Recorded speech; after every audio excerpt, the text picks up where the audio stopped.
Welcome to the Personal Development Mastery Podcast, your weekly dose of inspiration and growth.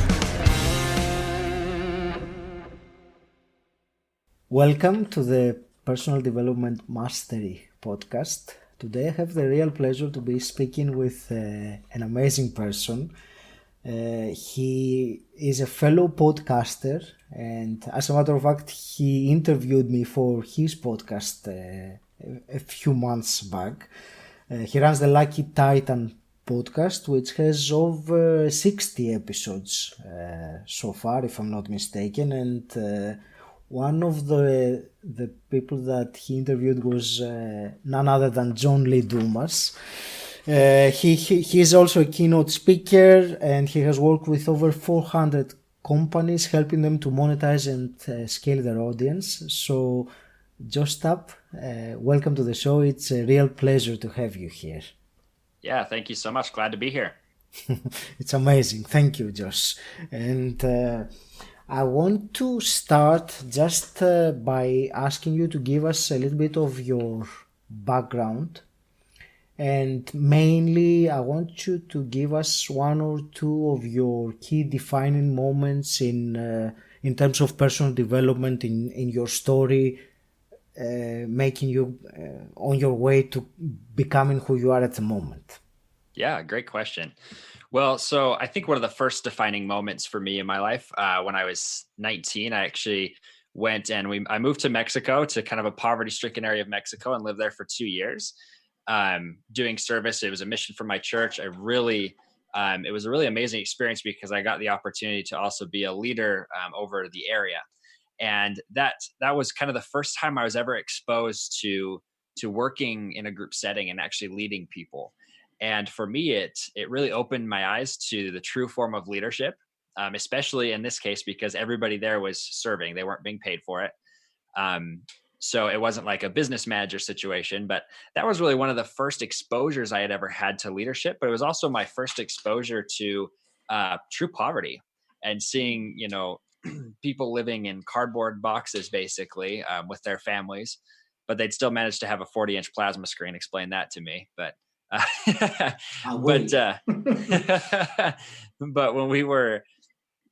while I was down there, one of the big things that I realized was, hey, I live in a country with a lot of opportunity, and I have to take advantage of it. I'm not just going to squander my opportunity. So that was really one of my first defining moments, but really one of the second ones more recently. I've been running the Versi Marketing. It's a marketing agency that we did Facebook ads for small businesses, and I did that for about 4 years. So I did it while I was in college. It paid for my college, allowed me to graduate, and then we started to scale. After about a year after college, and so this is actually last year, I'm still young. About a year ago, I just kind of woke up one day and was realizing, like, man, I don't really like this business, and I can't tell people why. I don't know why I don't like it. So I had a mentor sit down with me, and he said, why are you doing what you're doing? Let's focus on your strengths and your weaknesses. And when I identified really where I was at, I loved marketing. I loved my clients. And I loved the business. I was like, hey, we're making good money. Like, all this stuff is going well. But then when I really stepped back, I realized what I didn't like was the relationship I had with the client. And it wasn't because, we weren't friends. It was because I had to come begging for business as an agency owner. And so if you've ever run a Facebook ads agency, there's high churn, which means you're losing customers pretty consistently, right? It's about 3 to 6 months. And then you have to go out and beg for more business to make more money. And I just really didn't like that dynamic. And so this mentor of mine told me, he said, hey, it's probably time for you to shift, shift your focus, start spending more time on personally branding what you're more passionate about. And for me, that's high level networking. I love connecting with business owners in particular. And I really like working with people who've already seen success, because I believe in that, the reciprocity principle of, people that you get around, those are the people you're going to start to emulate.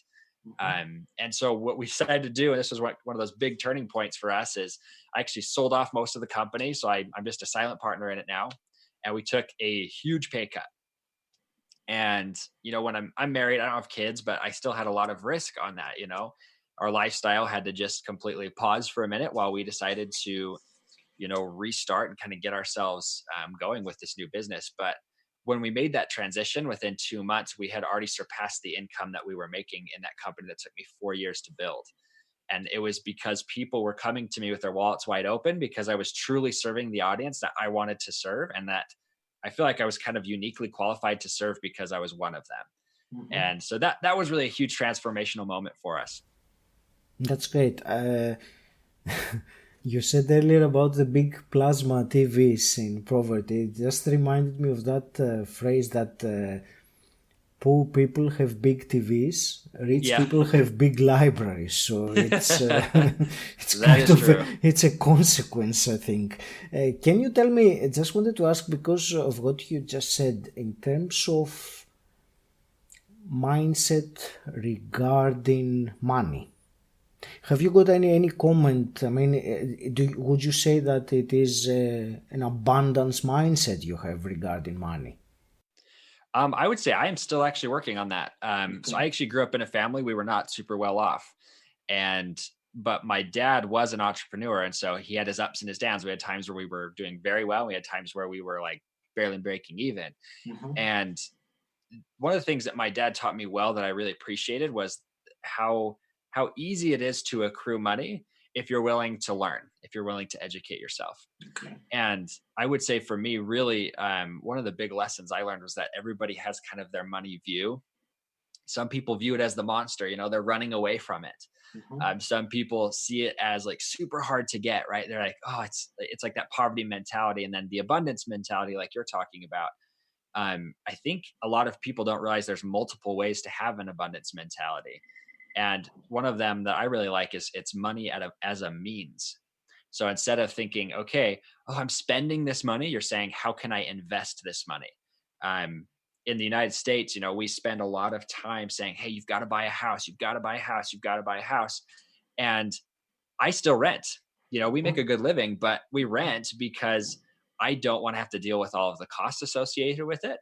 And a house isn't an investment. It's an asset, but it does not make you money. And so I say, well, I would rather spend my money elsewhere. Some people will argue this with me, but that for me has become a huge mindset shift for myself. And even, Mhm. like with my family and my in-laws, they're very heavily like engineer type mentality where, when you go to work, you get a good job, you buy a house, and you just kind of live the American dream, right? And for me, I just realized, that's not who I want to be.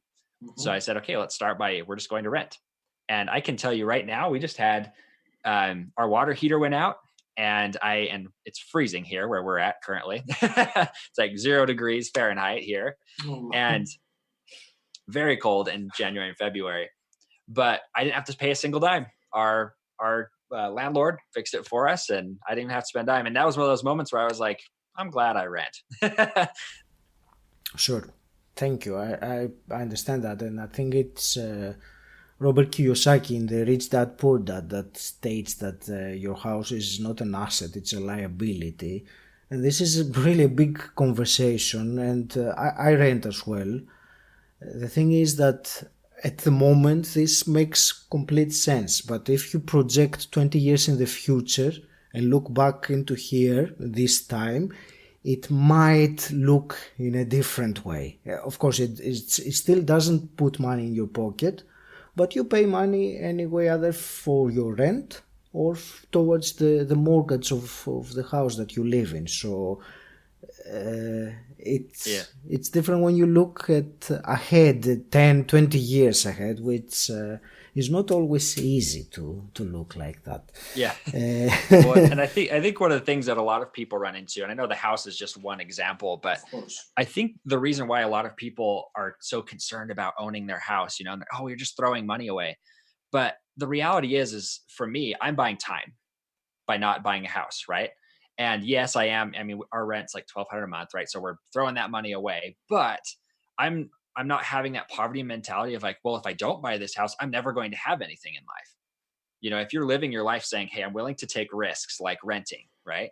Because in the future, I want to be able to look back and say, okay, like I wasn't worried about that $300,000 or whatever our house was, Mhm. I wasn't worried about that because I know for a fact I'm going to have $300,000 in the future, right? So that's projecting, like you're saying, projecting the real future that you want. And for me, honestly, like I would like to own a home at some point. But at that point, it would be like, hey, I'm just going to go drop cash on it. I'm not concerned about, paying a mortgage even. Sure. And there's also, one other thing that you get by renting is the flexibility that you can, at any moment with a month's notice, you can just go somewhere else with all the advantages that this has. Josh, I'll just move the conversation away from real estate and owning your own house. That was not why I came on this show. I want to ask you about your podcast, The Lucky Titan. So I want to ask, first of all, why did you decide to do a podcast? Well, so first of all, that's a great question. I'm an auditory learner. I actually learn a lot more when I throw on an audiobook than I would sitting there reading it. I learned a lot more. So even doing my master's degree and all those other things, I actually didn't like being in class. I liked them recording it, and then I would sit there and take notes listening to it. So I'm way better that way as a learner. And so early on, I found podcasts, really realized how important they were for me, because it really helped me retain knowledge better. And so when I've always wanted to do one, when my mentor finally said, that's what you need to do, you need to start a podcast, I did it. And that was what paid out for us, because it was something I'm very passionate about, even coming on shows like this. And I'm a talker, obviously. So it's good to just kind of get on there and meet great people and have amazing conversations, make good friendships. Like the beautiful part about it is it costs nothing. It doesn't cost a single dime to start a podcast. That's a beautiful thing. If you have a cell phone and a pair of headphones, you're pretty much good to go. Or a smartphone. I guess some people still have the flip phones, which blows my mind. But so it was easy to enter, but it was a place that I could actually focus on what I was passionate about and share that with people, right? In a very simple, easy way. And that's connecting with top entrepreneurs around the globe, isn't it? What you set out to do. So our podcast in general, what we do is it's called The Lucky Titan for a reason. I am not the Lucky Titan. People call me that all the time, which is really funny. I'm like, I'm still learning. Like I'm not a billionaire, by any means, but it allowed me to start creating conversations with high level people. And ours is very unique in the sense of it's not just for interviewing. What we do is when we bring people on the show, they actually give away their information as well. And it's a place for people to be able to create connections with them. So when I interview somebody, they come on my show, they've got, maybe they're worth $100 million or $1 billion. They come onto our show and explain, how they got to where they were at, where they're currently at, what they're trying to do right now. And then all of our listeners, which, a lot of our listeners will end up reaching out to that person and promoting them, creating joint venture deals, buying from them, or what have you. And that's really what we focused our entire business around, is helping people create those connections. Because I used to listen to podcasts, and I still do, like John Lee Dumas, right? I love his podcast. He's like one of the number one entrepreneur podcasts in the world. And he interviews entrepreneurs in the same way that I do, right? We have a very similar interview style, but his is specifically for the information. Creating master classes really is what his is about. Where mine is, yes, we're interviewing people, but we're trying to get you to actually connect with these people. Where, before I used to listen to those episodes, I'm like, man, it'd be so awesome to connect with this person. These people are like, hey, connect with me on LinkedIn and you can reach out to me, say you're from the Lucky Titan, boom, there you go. So that's the true value of what we tried to build there is an actual asset for people and not just a radio show, right?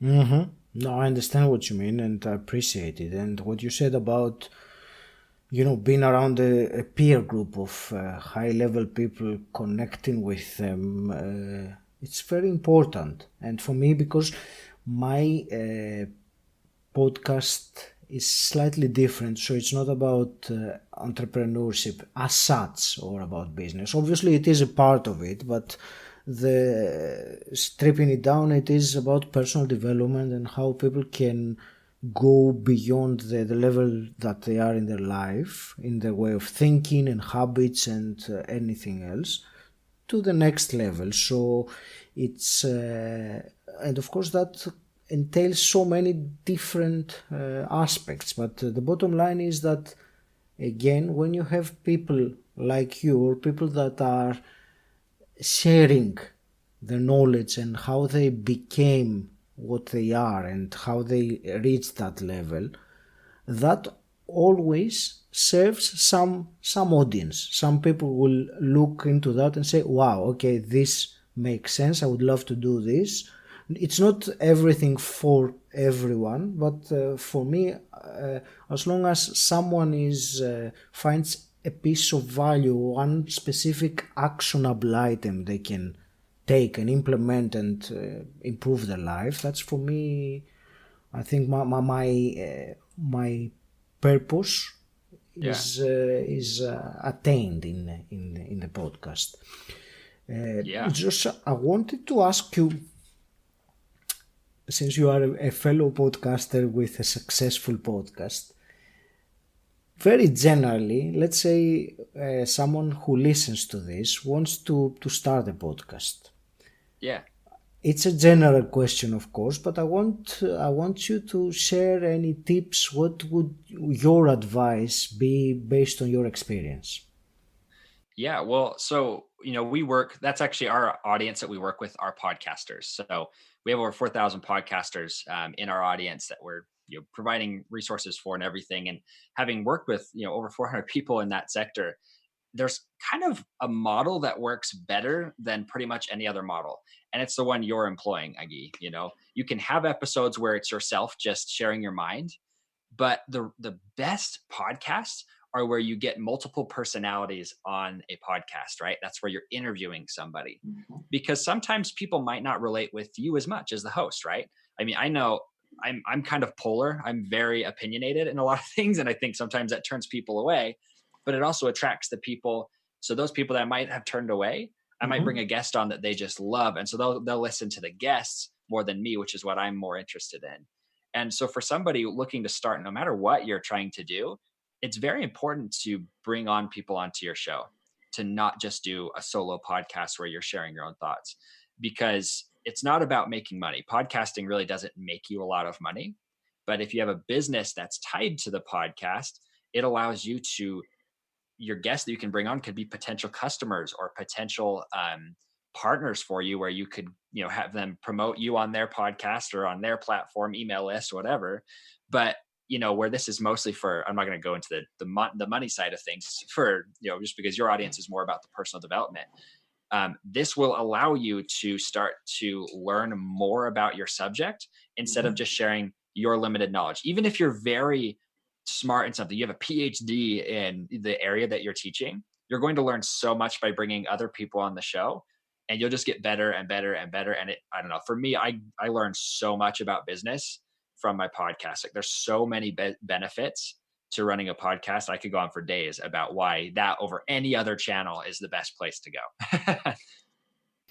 Thank you. Yes, I know exactly what you mean. And for me, it's exactly the same, because having the opportunity to speak with intriguing people and ask them, that's the fascinating thing I find about when I do the podcast, that I can ask people anything that is in my mind, any questions that I have, and they're happy to answer it. So there is quite a lot of knowledge coming my way, and of course, through the medium of the podcast, it gets shared to the audience. But it's incredible to absorb that versatile knowledge from different kind of people and different topics, niches.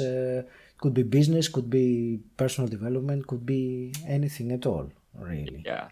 Well, and for most people, I mean, personal development is success, right? Like, really, it's not about the end goal. It's about developing yourself creates success in your life. It's just a result of what happens. Yes. And when it comes to interviewing other people, if you're sticking within your lane and you've got blinders on, you're saying, okay, like, I know what I know. I know one of the topics that people are really much blinded on is business. They focus so heavily on, okay, well, like, there's one way to do this, but you could cast a stone in any direction and hit somebody who has been successful in some random business, right? And it has nothing to do with, oh, like, they just got lucky or whatever, right? So ours is called the Lucky Titan for a reason, because a lot of people think, oh, it's a lucky break, right? It's not. It's manufactured success. It's personal development, right? And so when we're bringing somebody in, we're talking about, hey, you know, what, you know, like you even do on here, the habits. What are the things that you're doing that work well for you? And you know, it might not always work for everybody, right? So we had a guy who came on. He shared one of his like diet plans that he uses. And he's like psychotic with his dieting, right? He's like, I have like these 50,000 things. I wake up every day. I work out for 2 hours. Boom, boom, boom, boom. You know, and he's like, and if you're not doing that, you're not going to make it. And I had to throw a caveat in. And I'm like, that is 100% not true, because I know other people who've gotten ripped, right? Which is another area of personal development. They've gotten ripped without having to do 2 hours of workouts every day and crazy diets, right? So it's a matter of looking at what they do and say, I could put that successful piece that they just taught into my plan, into my life plan. I think that what is important is the disciplines. So the specifics. So if you want to wake up at 5 and exercise for 2 hours, or if you want to wake up at 4 and meditate for 1 hour, or if you want to wake up at 9, it doesn't really matter as long as you're consistent and self-disciplined and have a routine that serves you. Right. I think it's wrong for anyone to say that this is the way because I've done it. This is the way for everyone to do it. It's completely wrong, because what I've done, what you've done, doesn't work for everyone. And whoever claims that, I think it's a little bit arrogant to say that there's no other way than my way. My way is perfect for me. It doesn't mean it's perfect for everyone. It's up to anyone to get elements from different people and decide what it is that works for them. But I think the discipline has to be consistent for everyone. You can't avoid that. The self-discipline is a must. If you want to succeed, if you want to have a fulfilled life, you have to be disciplined. Right. What do you think? Well, and I completely agree with you, because you know, you've done this too, interviewing a lot of high level people and asking them about their habits. Some people will I mean, I think there's just kind of an understanding like, oh, if you want to be successful, you have to wake up at 5 a.m. every single day. And you have to read a book every single week. And you have to, you know, there's like these like, oh, because that's what Steve Jobs, you know, Peter Thiel, Bill Gates have done. Sure. But what's happened since then, you know, even just in the past 10 years with the influx of information, the new ways that you can create business, become successful, because some people, it's not about becoming a billionaire. To be completely honest, I don't know if I ever want to get to that point, because once you kind of pass the $1 million mark, your life gets pretty complicated. Like you have to spend a lot of time working. And if you're the type of person who wants to have like a lifestyle business, you may not even want to make $1 million a year. But anyways, it's that concept of, you know, understanding that there's so many different ways you can do it. I know for me, like a lot of the people I interviewed a guy a while back. He's like 40 years old. So he's not a millennial, right? Because a lot of people say, oh, millennials are just lazy and don't want to work. So I'm going to use an example of a guy who's not a millennial for this. So he's like 40 years old. And he's like, I like to sleep in. He says, I don't ever set an alarm. And he said, part of my business is I want to be able to just sleep until I wake up. And this guy makes like 50 million a year right now. And so he does that. And he's like, I have the things that I like to do, but he's consistent and he's disciplined in what he does. So he makes time for everything, but he also makes time for sleep because that's important to him. You know, where somebody like me, 8 hours and I'm good, right? I don't have to really sleep much more than that. And so I'm fine with an alarm because then I wake up and I get on with my day. But for other people, they might say, you know, that's just not for me. Look, sleep is important and you have to sleep. So people who sacrifice the sleep in order to work more, eventually they pay the price because they might work more, but it doesn't matter how much you work. What matters is how much work you get done. So if I work for 10 hours and someone in 5 hours can do the same amount of work, then he's ahead of me, not me. So a certain amount of sleep, which varies from individual to individual, is necessary. We can't avoid sleep. I know that some people think that sleep is a waste of time, but that's far from the truth. It really is necessary. Okay, some people will need 6 hours, others will need 7, others 8, and so on. But I think it doesn't matter what time you wake up. It's what do you do when you wake up, really. Right. Yeah. Way more And important. I definitely agree with that. absolutely. And you said something earlier about the title of your podcast, The Lucky Titan. And I remember, I think it was either Benjamin Franklin or Thomas Jefferson, I don't remember who it was, that said that I find that the harder I work, the more luck I seem to have. So it's not such thing as luck. People who say that this is luck, no, it's not. It's not. It's a result of a lot of hard work, which doesn't show. It's only the results that other people see, and yeah, it's easy to attribute it to luck, isn't it? But they Right. don't see the work, the effort, the disappointments, everything that has led to that moment of success. Yeah. Well, and I really like that you're bringing that up because, I mean, it's kind of a point that I think people understand, but they still believe that, oh, well, that person had some advantage over me because they now made money, but it's not the case. So there was a lady I interviewed her on my podcast. Her name's Elaine Keltz. She was Miss Washington, D.C. in 2015. So she had started a business in network marketing, saw some success. The company tanked, and then she pulled out, became a mom, and kind of just was living life, like being successful and everything. But then one day she's just like, so she's never done a pageant, she's never done anything before. She was recruited to be in the Miss Washington D.C. pageant, which, just so you have an understanding, I didn't know this. She had explained this to me, but apparently Miss Washington D.C. is one of the hardest ones to get into because pretty much every woman in Washington D.C. wants to wants to be Miss Washington D.C.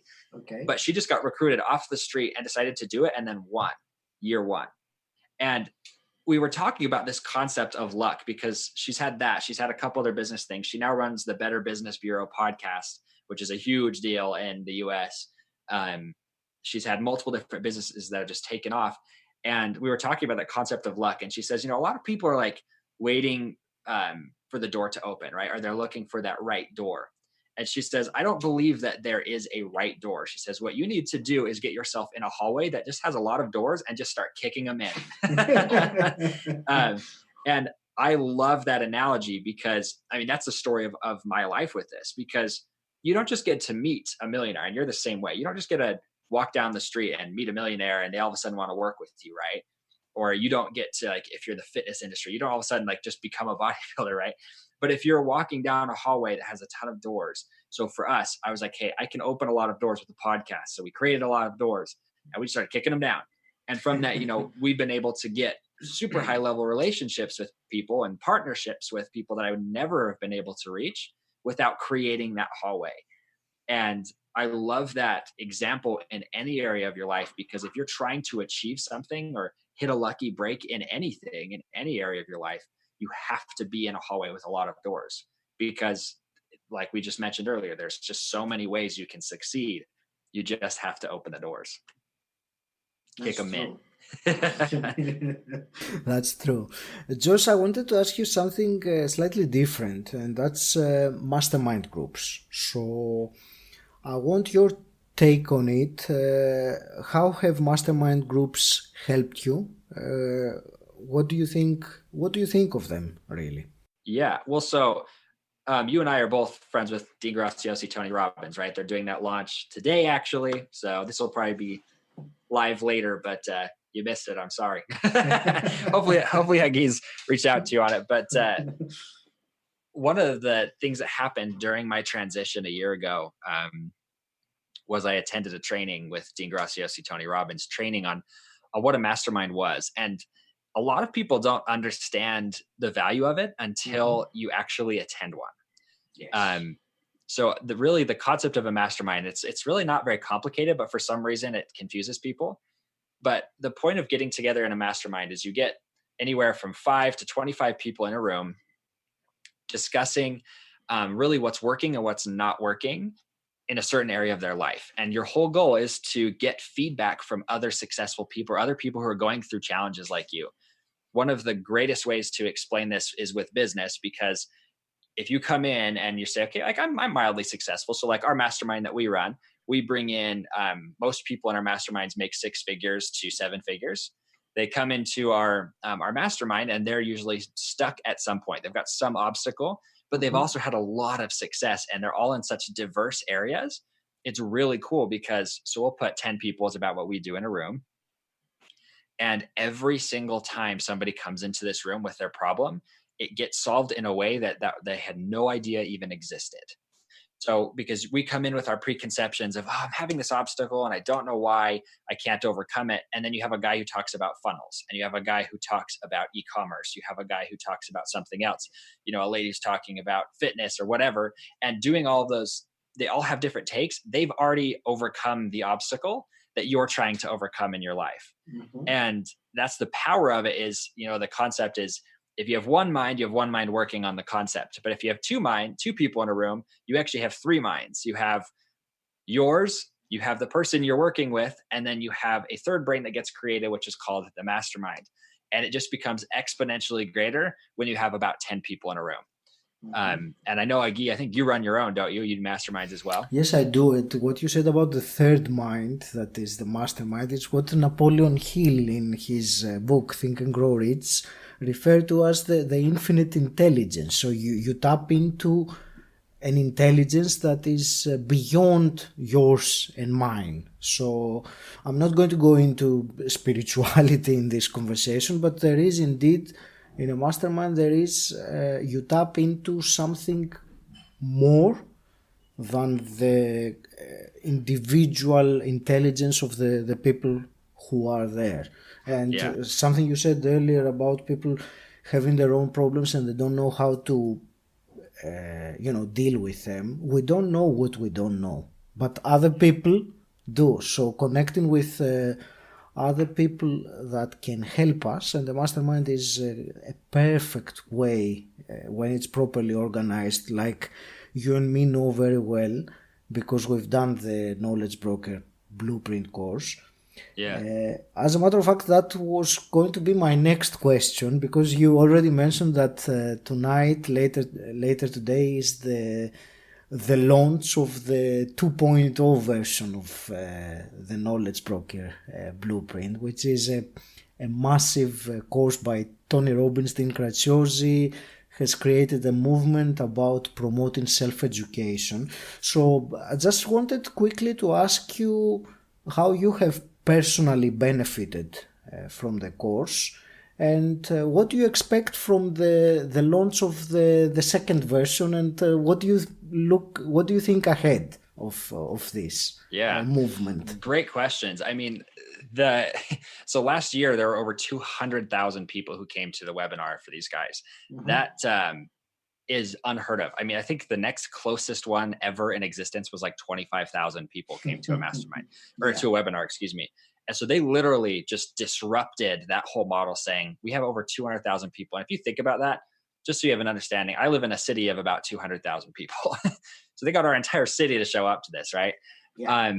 But the value of what they did and what they taught there was really leveraging that mastermind. And for me, when we made the transition, so I started the podcast, I needed a way to monetize. And I started with masterminds. And we actually now currently we run 8 different masterminds with different topics, not for all of them. A lot of them are actually for our core mastermind, but we have some that are local. And we've got about 25 people in 2 different local ones. We have about 50 people in those. And then we're actually working our way to about 10 masterminds. So we're trying to have 100 people in masterminds. But here's been the value of that. When somebody joins our mastermind, it does cost money to be a part of it, right? And yours is probably that same way. So they come to this mastermind, they have skin in the game, and they leave with just incredible opportunity every time they leave. And the value of ours is it's to help them get joint venture partnerships. But I'm the kind of person that I can't teach something unless I've done it, because I feel bad, right? Yes. I'm like, well, I haven't actually done this. It theoretically works, but for me, I'm like, I've got to actually experience it and then I preach it, right? Okay. And for ours, so when we come into these masterminds, as the host, I've actually typically made around $5,000 per mastermind that we run every month, not because of the fee that they're paying me, but because I make a joint venture partnership and they promote something else for us, or they've hired me for coaching. So I'm under the belief that you shouldn't just coach people until somebody comes to you and says, will you coach me? How much can I pay you? And that happened after our first month. when we started doing masterminds. And that for me was huge, because I went from just begging for business with small businesses and constantly like trying to show them how we could provide a result for them. And I knew we could provide a good result, but we're constantly battling that. I wouldn't have ever been able to get into coaching in that realm. But the second we had our first mastermind, right afterwards, I had 3 people reach out to me and say, what can I pay you to coach me on this? And so we made quite a bit of money off of that. And every single time we run a mastermind with new people, I have people pay me for coaching. But one of the cool parts is, as we've started to grow this and doing these local ones, I've started getting asked to speak and coming into other places and teaching marketing. And they've been paying us quite a bit of money to do that. So the money's been great. But I went from working with 5 or 10 businesses in marketing to expanding my influence now to where we're working with like 10,000 people on a monthly basis at this point, which for a lot of people may not be huge. But for me, I was like, wow, that, going from 5 to 10,000 was huge. And I mean, I'm so excited for what's coming. Yeah. But that was the value to me as somebody who's, trying to, because I'm really not super money motivated. I think we all know that like money is important. And if you're not making money, you're not happy, right? For sure, like in a business. But for me, I'm the kind of person, like if I made 150,000 a year, I'm like, I'm fine. I don't need any more money. Where other people are like, I've got to make $1 million a year. And you're like, what are you even going to do with $1 million? But anyway, so like for me, it's been more about how many lives can I touch?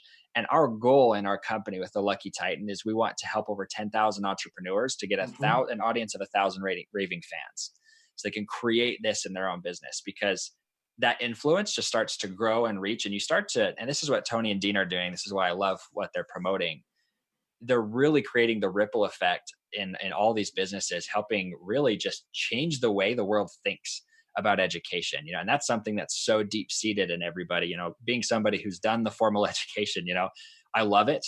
Definitely think it was worth it. I still think I learned more from one course with them. Right. So that's really my gains from it. I could go on for days about all the major like blessings that have come from that, but it does get me very excited. And I hope people will pursue that for themselves. Like find your passion and start rallying people to it. Like there's no greater feeling than having people come to you saying, I'm experiencing the same thing and I need help.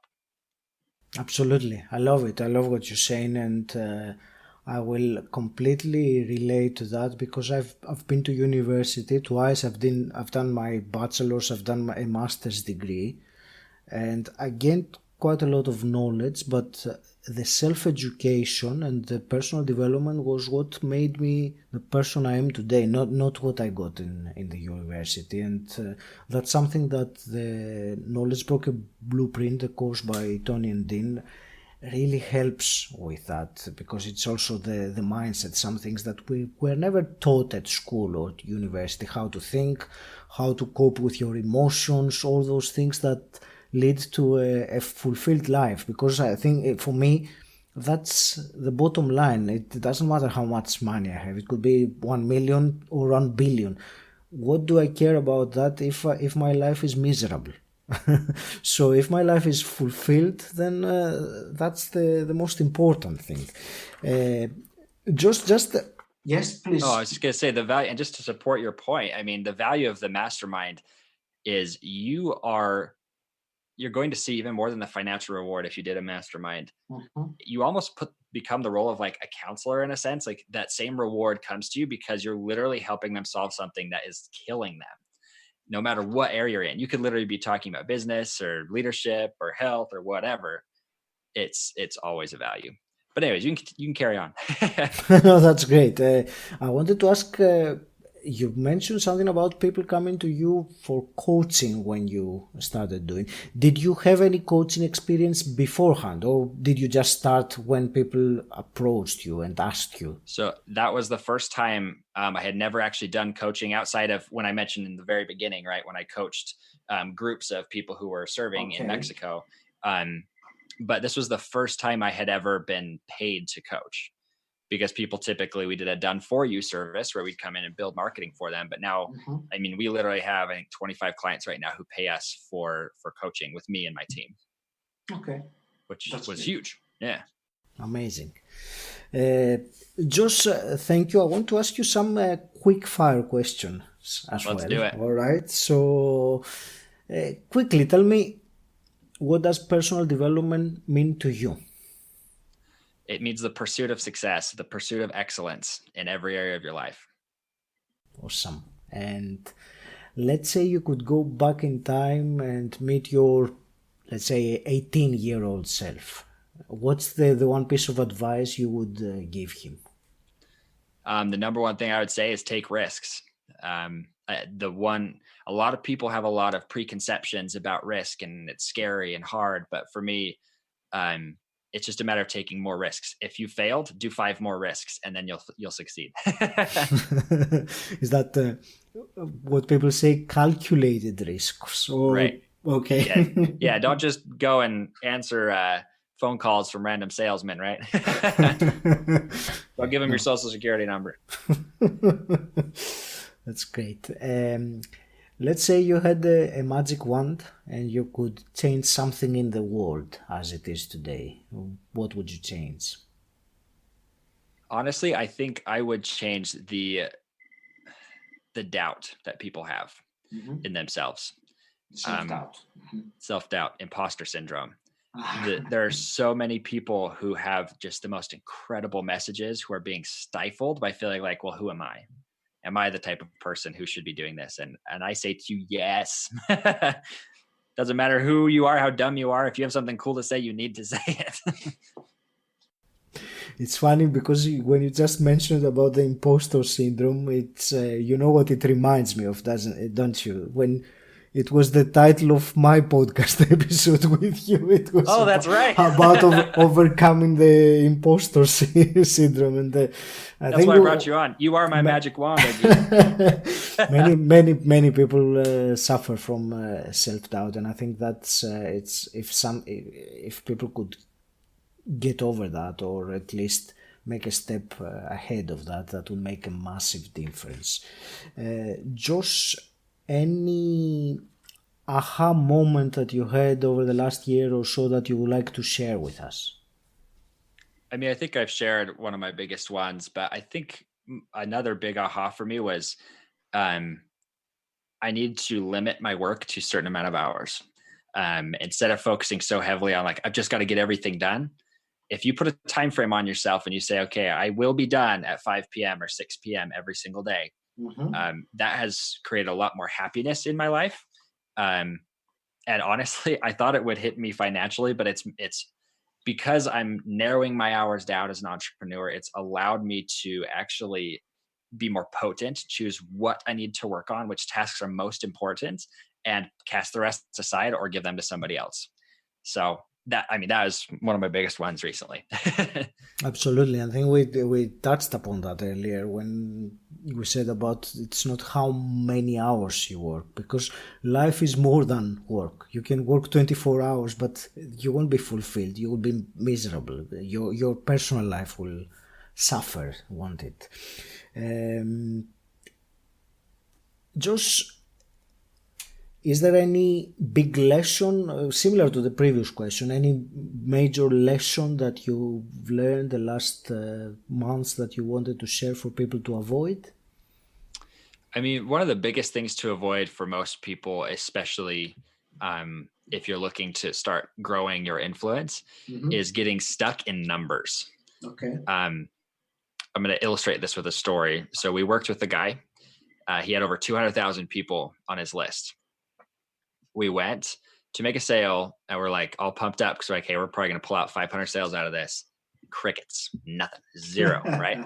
And we realized, and it wasn't because I love this guy. I love what he does. But what was really sad was that his audience was not engaged because there were too many people. I believe that you should be focusing on a small targeted group of people. If you can help 1,000 people, those 1,000 people can go help 1,000 people, and you're going to start seeing huge exponential change. So it's focusing more on, and this is especially even with like podcasts, for example. Some people are like, oh, I've got to have like 1 million downloads like John Lee Dumas. It's not about that. You'll make a ton of money if you get 1,000 downloads. So that's my lesson. Absolutely. It's more about how engaged your audience is. I completely agree with you. Thank you, Josh. Is there anything you were hoping I would ask you and I completely missed it? Honestly, no. I mean, can I give people a place to connect with me? Absolutely. It's my next question, but Oh, awesome. go right ahead. Yes. How can people connect with you? So I'm a little bit different in the sense, and I mentioned this with our podcast. I don't just send you to a link. I mean, you can go to our website, it's theluckytitan.com. But if you want to connect with me personally, that's how I typically like to connect with people. LinkedIn is the best place to find me. You can look up my handle. It's at the Lucky Titan. And my name's Josh Tapp, obviously. So you can you can reach out to me there. Shoot me a message. I personally manage all of those things. I will never be too busy to help the little guy. So that's what we're all about. So if you want to reach out, just reach out via LinkedIn. Fantastic. And I'll put all the links in the show notes for people to just easily find. Josh, I want to thank you very much. Any parting words? Honestly, I just take risks. That's my advice I leave with everybody whenever I go on a show is it's worth it. And it may blow up in your face. Just because it blows up in your face doesn't mean it's not worth it. It just means you've got a way better lesson coming your way and you're about to make a lot of money. Absolutely. That's fantastic. I want to thank you, Josh, very much for being here, sharing your wisdom with us today. I want to wish you all the best with the podcast, the masterminds, and your business. And I'm sure we will meet each other again soon with because we have some kind of similar, trajectory towards the future. Yeah, thank you so much, Josh. It's been a real pleasure to speak with you today. Yeah, thank you so much for having me on. All the best. Thank you. Thank you very much for listening. Please take a moment to subscribe, rate and review this podcast on iTunes, Spotify or Stitcher. And until next time, stand out, don't fit in.